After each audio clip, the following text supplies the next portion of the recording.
Ah, celle-là, qu'est-ce qu'elle fait du bien. Vraiment, ça fait vraiment du bien. Amis supporters du Stade Toulousain, bonjour à vous. Nous allons revenir aujourd'hui sur le match entre le Stade Toulousain et Castres et ainsi que les résultats de cette quatrième journée. Nous avons donc commencé samedi à 14h30 avec le Stade Français qui recevait l'UBB. Un UBB bien malade, il faut avouer. Victoire du Stade Français 28-7.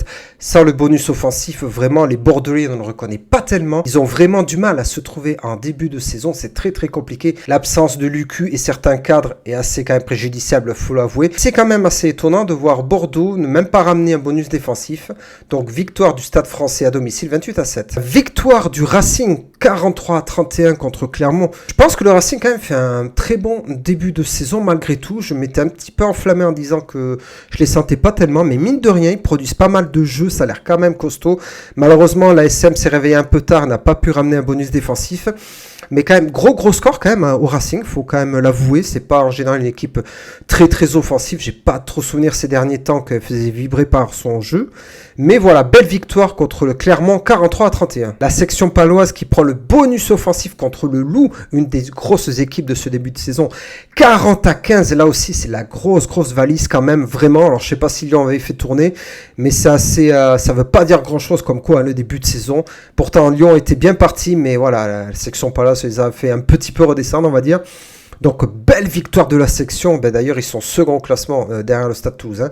Victoire 40-15 contre Lyon. Le Stade Rochelais, qui a eu vraiment du mal contre Perpignan. J'ai regardé le match et la première mi-temps. Il perdait 7-8. Vraiment, je pense qu'Ogara a fait trembler les vestiaires tellement il devait être énervé. Le fucking machin, comme il dit.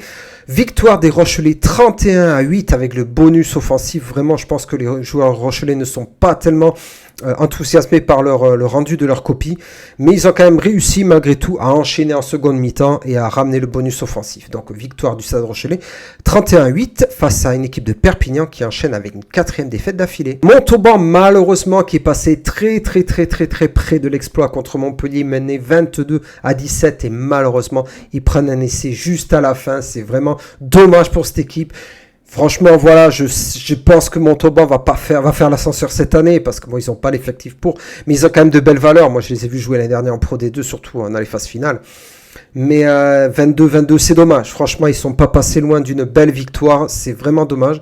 Le MHR, quant à lui, est passé complètement à travers. Ils se sont fait manger malgré tout. C'est bien dommage. Voilà, c'est bien dommage pour Montauban de ne pas pouvoir gagner ce match-là. Le Stade Toulousain, donc, qui recevait le derby. On va en parler dans quelques secondes. Et on va enchaîner, bien sûr, avec la grosse affiche du dimanche soir. L'Aviron Bayonnais qui gagne donc 35-32 contre Toulon avec un drop de Joris Second juste à la fin. Ça fait déjà plusieurs fois que l'Aviron Bayonnais arrive à gagner à la fin comme ça in extremis. Est-ce que ça va durer tout le long de la saison? Je sais pas, mais bon, à surveiller quand même. Mais vraiment, ça prouve vraiment le mental de ce joueur. Joris Second quand même qui avait empêché le Stade Français il y a 2 ans, il me semble, d'atteindre le stade des demi-finales, qui avait raté la pénalité de l'égalisation contre l'UBB, il me semble. C'est quand même dommage pour Toulon, qui pensait tenir la victoire jusqu'au bout, mais qui repartent malheureusement pour eux de Jean Daugé avec le bonus défensif. Le Stade Toulousain qui s'impose donc 59-12 face au Castres Olympique, avec le bonus offensif, forcément. Que retenir de ce match? Alors déjà, on va dire qu'ils se sont vraiment rattrapés de leur mauvais match contre Montpellier la semaine dernière. Ils ont quand même effacé certains doutes et viré d'un coup de main certaines critiques. Mais ce qu'il faut quand même retenir, c'est que le score quand même n'était pas acquis à la mi-temps. À la mi-temps, on menait de 19-12 parce que le Stade voulait jouer. Mais malheureusement, voilà, beaucoup d'erreurs. Des petites incompréhensions entre joueurs. Ça a fait que voilà, le Castres est quand même resté dans la partie tout en profitant de nos fautes. Ils ont enchaîné donc 4 pénalités. On a fait beaucoup de fautes. Ils se sont appuyés sur ça, Castres. Ils ont bien fait. Le temps que bien sûr que Toulouse se mette en marche avant, mais à la mi-temps quand même, on arrive quand même avant la mi-temps, à faire le trou. Mais je ne pensais pas avoir ce niveau en deuxième mi-temps. Il y a des joueurs qui ont énormément brillé. Bien sûr, on va citer Guillaume Cramont qui était exceptionnel. Surtout, je vous en supplie, ne le laissez pas partir. Faites-le signer. Didier Lacroix, s'il te plaît, si tu regardes cette vidéo, garde-le, je t'en supplie. Ne faut pas le laisser partir. Il nous a mis un triplé monumental, vraiment. Mais ce jeune, ça fait un moment que je le suis, ce jeune. Et je pense que voilà, Julien Marchand a quand même du souci à se faire. Bien sûr, ça va quand même rester rester notre capitaine. Hein.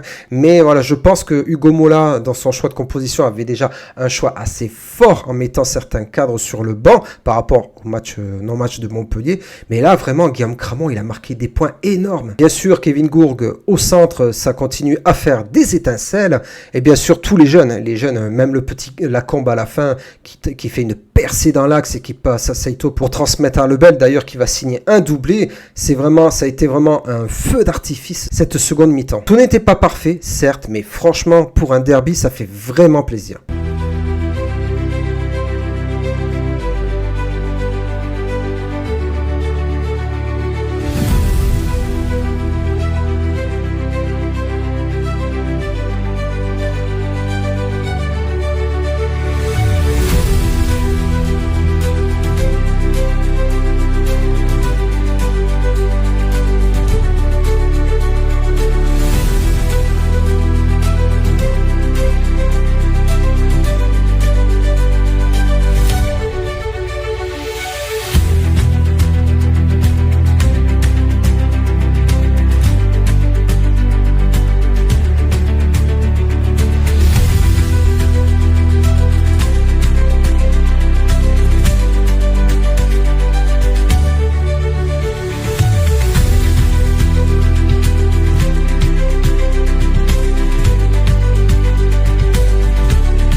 Voilà, ce débrief est maintenant terminé. N'hésitez pas à me laisser des commentaires. Je signale aussi un compte YouTube que j'aime beaucoup. Le compte YouTube s'appelle Martin ST. C'est un supporter du stade aussi qui fait beaucoup de choses pour Stade Toulousain. Il fait beaucoup de live aussi. Il fait les avant-matchs, les après-matchs. Donc n'hésitez pas à vous abonner à sa chaîne. Et on se retrouve donc en fin de semaine pour le programme de la 5e journée de Top 14. Et d'ici là, portez-vous bien et je vous dis à la prochaine. Ciao!